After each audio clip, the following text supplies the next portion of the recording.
dear, oh dear.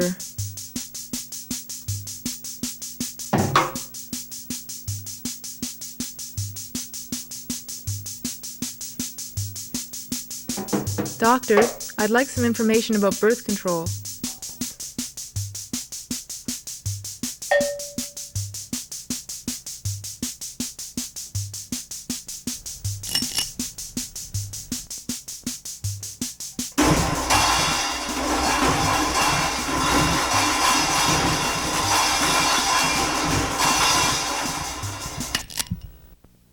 Have you ever felt in the dark about birth control? Reproductive control of our bodies is still out of reach for many women. Despite new technological advances, we as women, at the mercy of a patriarchal medical profession, are not given the right to choose a method of birth control which suits us best. Misinformation and lack of access to information serves to confuse us rather than enable us to make an adequate choice. Reproductive rights remain a central issue for women today. Few women feel they have adequate knowledge and information about their bodies or about alternative methods of contraception, and few feel in control. When I was about 26, I went to see a doctor about getting an IUD. I hadn't had any children at the time, and he didn't advise me that there was any problems or anything like that, and said sure it could be done, and tried to insert it in the office, and it was so painful that he then said, well, we better try and do it in a hospital under general anesthetic. So I did what he said and went in and they did it. And when I came out of the anesthetic, I was in incredible pain and discovered that they'd done a D&C at the same time, just to make sure I wasn't pregnant. Didn't think too much more about it except for the incredibly painful periods in between. And a few years later, I started getting awful cramping and bleeding and getting weaker. And I went to another doctor and he said, well, you've got a small infection, and gave me 292s for the pain and penicillin for the infection. And I took them as prescribed and kept getting sicker and sicker and losing weight and bleeding more and having more pain. And I would go back to the doctor and say, oh, no, these things have to run their course. Just keep taking the medication, you know, there's nothing really wrong with you. And finally one day I passed out at work and we phoned the doctor and he said, no, there's nothing, just come in on Monday if there was any more problems. And over the weekend I got so weak I couldn't get out of bed. I went to see another doctor and that doctor told me that I'd have to go right to the emergency ward. And they took a few x-rays and admitted me. And I woke up about 4 or 5 hours later, and they'd had to do a total exploratory operation. The IUD was embedded in my womb. It had caused there was a massive pelvic inflammation. I had a ruptured ovarian cyst that had been bleeding for a couple of days. I guess I almost died.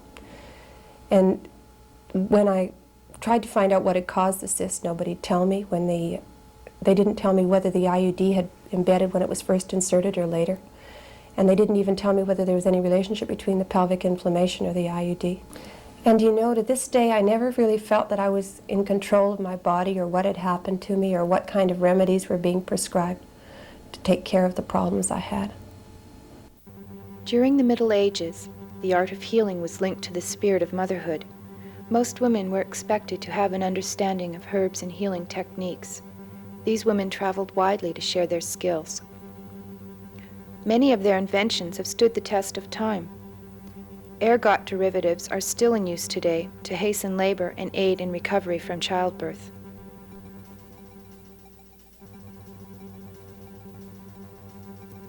Belladonna, used today to control spasms, was used by the healers to inhibit uterine contractions when miscarriage threatened. But to heal, free of charge, threatened the church and other profit makers. Illness and pain were God's punishment, and the drug companies' gain. To heal unprofessionally challenged authority, and that was a no-no, especially for women. When the male medical profession emerged, the church was pleased. Their studies included Christian theology, and the medicine they practiced was based on superstition and myth. To the doctors, the female healers were a threat. Competition was intolerable.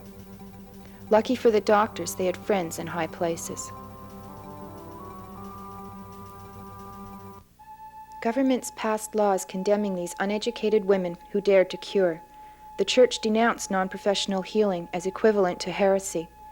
If a woman dare to cure without having studied, she is a witch and must die.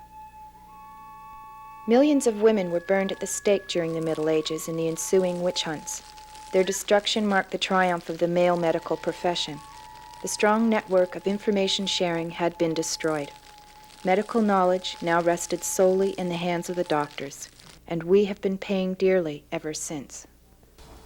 My birth control problems dated back to I have to assume it's the conditioning I had from a very religious background.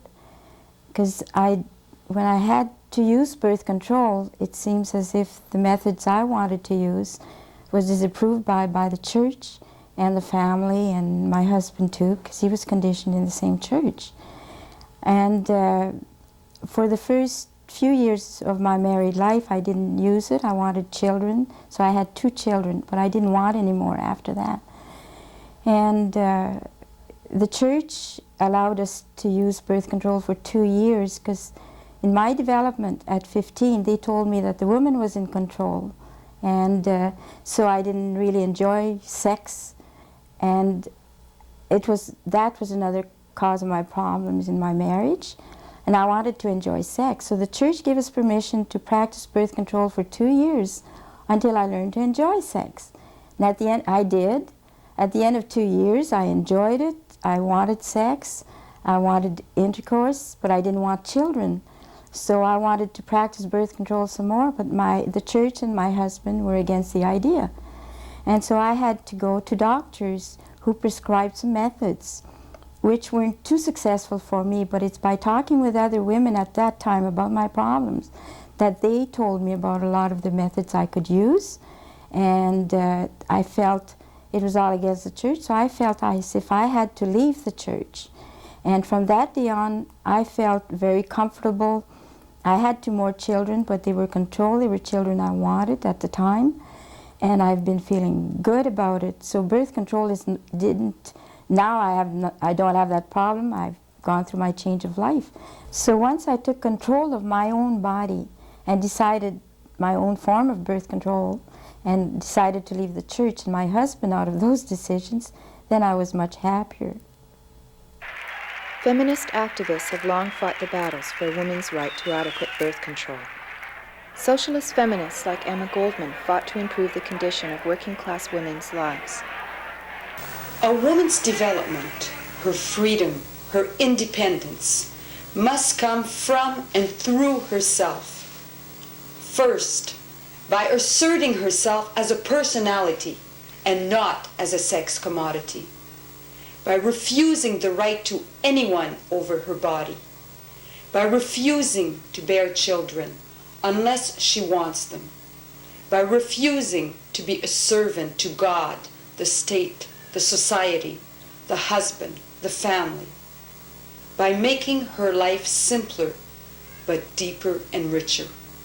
That is, by trying to learn the meaning and substance of life in all its complexities. By freeing herself from the fear of public opinion and public condemnation. Only that and not the ballot will set women free. By making her a force hitherto unknown in the world, a force for real love, for peace, for harmony, a force of divine fire, of life-giving, a creator of free men and free women. Working-class women and their children suffered the most from the loss of control over their reproductive rights, their lives. I have 6 children. I'm 41 years old. I have reason to believe my husband has a venereal disease. To all my pleadings, he turns a deaf ear. He beats me, he curses me. He deserts us for weeks at a time if I refuse intercourse. The place we call home is only a hovel. I must live with him to get his support until my youngest children are older. The youngest is only 18 months old. But to live with him, I must indulge him sexually. And whatever protection I get, I must take myself. I was married at the age of 18. Now I am married for 7 years and have 4 children. I'm a little over 24, already skinny, yellow, and so funny looking, and I want to hold my husband's love. He tried to help me, but somehow I got caught anyway and a baby came. We didn't have any money to get rid of it, but now when I look on her little red, innocent face, I'm glad I didn't kill it. Margaret Sanger, inspired by Emma Goldman, popularized the struggle to set up birth control clinics that disseminated information to women. The physicians, the social scientists, the clergy became interested in birth control only after the radicals like Goldman and Sanger had broken the ground and gone to jail for it. Poor working men and women are overburdened with large families. Thousands of women in the Cotton States, bearing 12 to 16 children, write to me requesting information on birth control. Thousands of women are facing the tortures of abortion. 30,000 women every year lose their babies from poverty and neglect. Are the cries of these women to be stifled? Are the old, archaic laws to be upheld over motherhood and womanhood? The mothers of America say no. The women of America say no. The professionals and experts quickly isolated access to birth control for working-class women by monopolizing its distribution. Industry was also quick to see that birth control was here to stay. By the 1930s, manufacturers had developed and marketed birth control devices profitably. The mass production of the pill in the 60s peaked profits for drug companies. It is the only drug given to millions of healthy women 21 days each month. I never had any problem getting on the pill. My first visit to a gynecologist was probably classic. He was very busy, and there were about 10 pregnant women out in the waiting room. I think I was the only non-pregnant one there. It was a very speedy examination. You were up on the table, wearing one of his cute little nightgowns. He was in and out so fast that I didn't have time to gasp until he was gone. And then it was just get dressed and come into my office. I did. And I walked in, he was already writing out a prescription for the pill. And he said, "I guess you want to go on the pill." I said, "Well, I don't know, not really. I've heard some horror stories about it. And my sister-in-law, who was a nurse, had told me to go on the diaphragm." He said, "Oh, really? I suppose she uses one?" I said, "Yeah." "How many children does she have?" I said, "2, but," he said, "see, it doesn't work." Well, the fact that those were planned children didn't seem to come into the picture. Anyway, I said, "Well, what about side effects?" And he said, "Look, do you want to have babies right away?" I said, "No, I don't want to have babies right away." He said, "Well, then you want to go on the pill." And he handed me the prescription. So I was on it. I didn't really have any problems on the pill. Well, about 2 months after I started, I had breakthrough bleeding, and I went to another doctor, and he lowered the dosage. But I was on it for about a year and stopped to have a child and went back on it for 2 years. It was when I got off it the second time that the problems started. My periods got longer and longer every month until I was bleeding for about 3.5 weeks, and I was off for a week. And I went to a doctor again, and he examined me and said, "Well, there's nothing wrong with you. It's a hormonal imbalance. Have another kid. That'll straighten you out." Well, I never had another kid, and I didn't get straightened out either.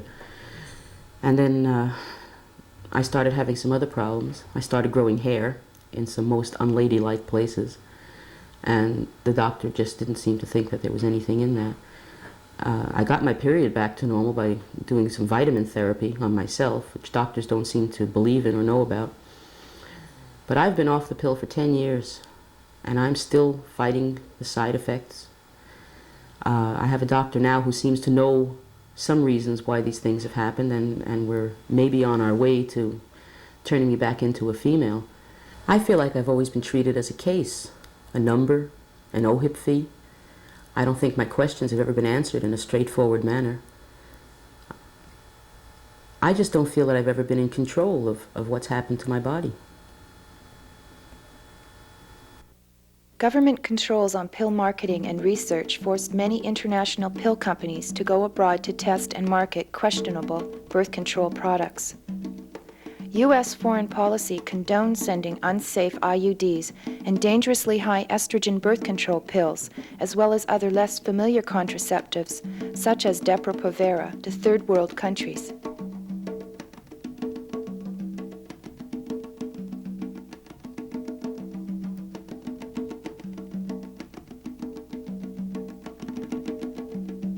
Since its introduction into the marketplace in 1971, thousands of women have suffered from the Dalkin Shield, a dangerous IUD.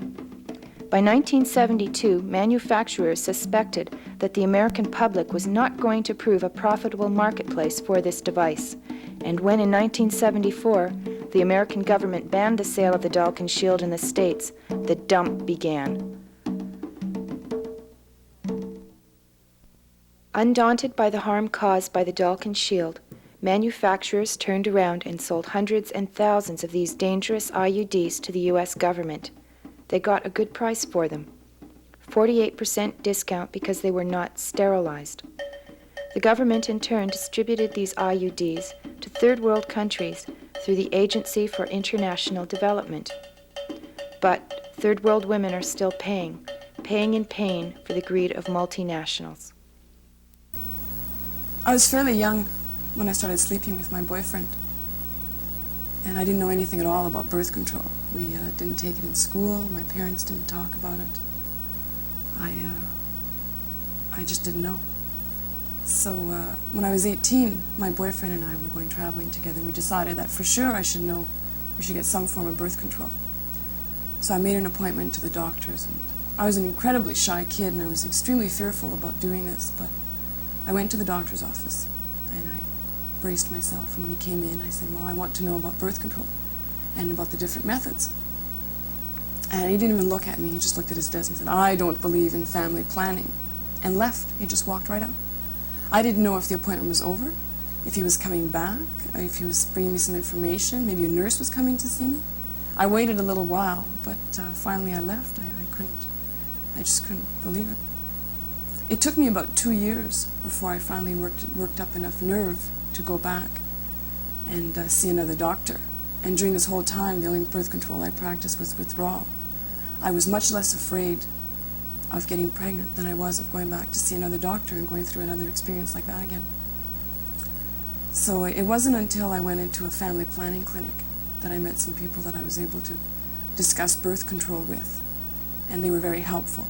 And then my problem was solved. But looking back on it now, I was not in control. The way to break down lack of information, the way to break down the feeling of isolation between women is for us to talk to one another. The concept of self-help or consciousness raising, both of those things are tools, if you want to use the term, that liberate us, give us more power and more control over our bodies and our lives. Well, I'm 19 and I go to university. I'm 17 and I'm in my last year of high school. I'm 18 and I'm a receptionist. I'm not going to school anymore. Sex is normal. There's nothing wrong with going to bed with someone at my age. And a lot of people think there is. A lot of people say you can't go to bed with someone until you're married or engaged or over 18 whatever. Or whatever. Mm-hmm. How were you going to prevent yourself from getting pregnant? I sort of relied on the rhythm method. Where did you learn the rhythm method? At school, and we learned it very well. At first, I said to myself, well, it'll never happen to me. What won't? I'll never get pregnant. Like, it happens to everybody else, but not me. You know, I had this idea that I was special, and just by my luck, I wouldn't, eh? Yeah. But then I saw people getting pregnant around me, and I decided I better... Were you sexually active at that time when you were thinking that? Yeah. Oh. And then I changed my mind, because I saw, you know, my best friend got pregnant and stuff like that, and I decided, well, if I don't want to get pregnant, I better do something about it. So I went on the pill. Did you discuss this with your parents? Yeah, I did. They had nothing against it. They thought it was a good idea because they didn't want to see me pregnant.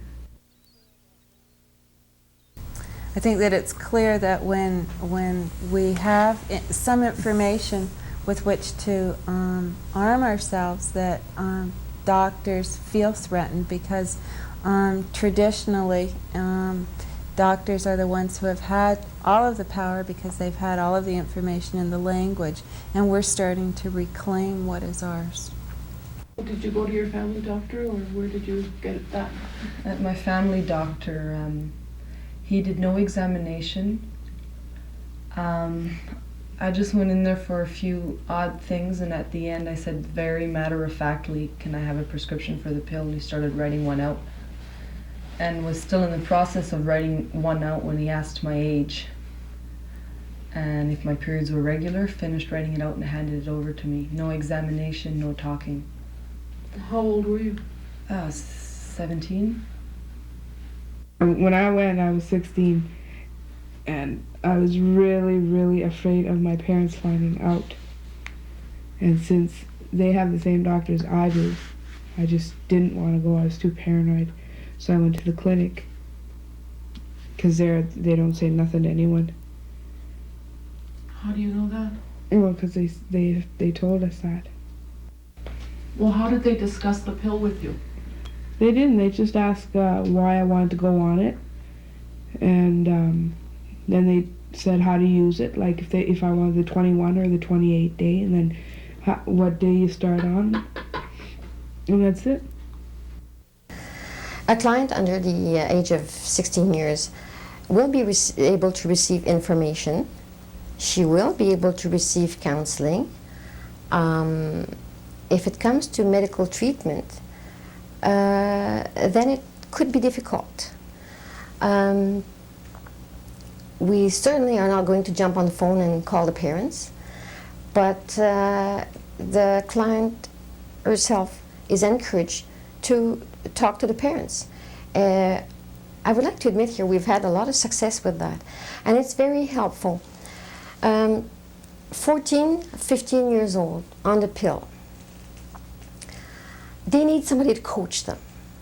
If there's nobody to coach them, most of the time they will forget to take the pill. Then we have more chance of creating a pregnancy this way by abruptly interrupting the pill than not being on the pill at all.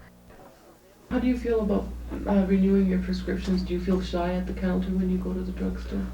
Shy isn't the word. I could die. I think I want to wear a disguise. I want to send someone else. I know every time I walked in there and I sort of made myself feel, hey, I'm about 30, and like a lot of 30-year-olds are on the pill, and it's only natural, of course, like you're never gonna guess that I'm only 16. It's okay, I'm cool. Oh, that's the attitude I forced myself into every time I walked in there. It's women who get pregnant, women who need to have control over our reproductive lives, and where I see the emphasis being put is on a good, safe, effective method of birth control. Nothing's happened to me so far, and I haven't heard any really bad stories. And my aunt was on the pill for, I don't know, about 7 or 8 years. And then she went off it so she could have a baby. And she's got a perfectly healthy baby, and there's nothing wrong with her, and there's nothing wrong with the baby or anything. And I can see that as a good example of, nothing happens. I gained weight when I went on it. Is that the only side effect you had? Yeah. My appetite just wouldn't end. Like I'd have this humongous supper, and an hour later I'd be munching. What about you? Did you notice any side effects when you went on the pill? A couple. Spotting, weight gain, the basic. But the thing is that all contraceptives are either not foolproof, they're inconvenient, or they have thousands of side effects. Well, how do you feel about doing that to your body, knowing that? Well, that's exactly it. You have the choice. You have an option. You have of taking something that has no side effects yet is only 60% safe, or you have to take something which is very, or relatively safe, yet very inconvenient if you can't openly leave it around, or if you have to get up to use it. And then there's the pill, which is totally safe and convenient, and it doesn't interfere with anything, and yet possible side effects. So it's a choice. That's not a really fair choice. No, it's not. Nobody said it was fair, but that's just the way it is. But women are starting to change that for ourselves. And women are starting to make demands in sexual relationships. We're starting to demand rights for ourselves and for other women. Lesbian rights is a good example of that. And I think that it's important to put this whole fight in a context, because the fight for sexual self-determination, for reproductive rights, essentially speaks to the need of women to be free in the society. And those forces that are trying to deny us this right are trying to bring us back to an age when women were in the home, when women were forced to submit to the authority of their husband, to the authority of the state. And the medical profession is, I think, a wonderful example of the hierarchical structures or the power structures that function or exist in our society. And doctors traditionally have the power to make decisions over people's lives. They have the access to the information, and they, generally speaking, don't share that with women patients or any patients. And I think if you ever worked in a hospital, you can see the very clear hierarchical order there. And when the women's movement starts to question this, what it's doing is questioning something much, much beyond simply a doctor-patient relationship. When women do have a sense of their own power, many things can change. And I think that's why the whole concept of self-help groups is a very, very important one, because it talks about individuals coming together, and with collective power things can change. It brings women out of their isolation, and it shows, the old adage that there is strength in numbers.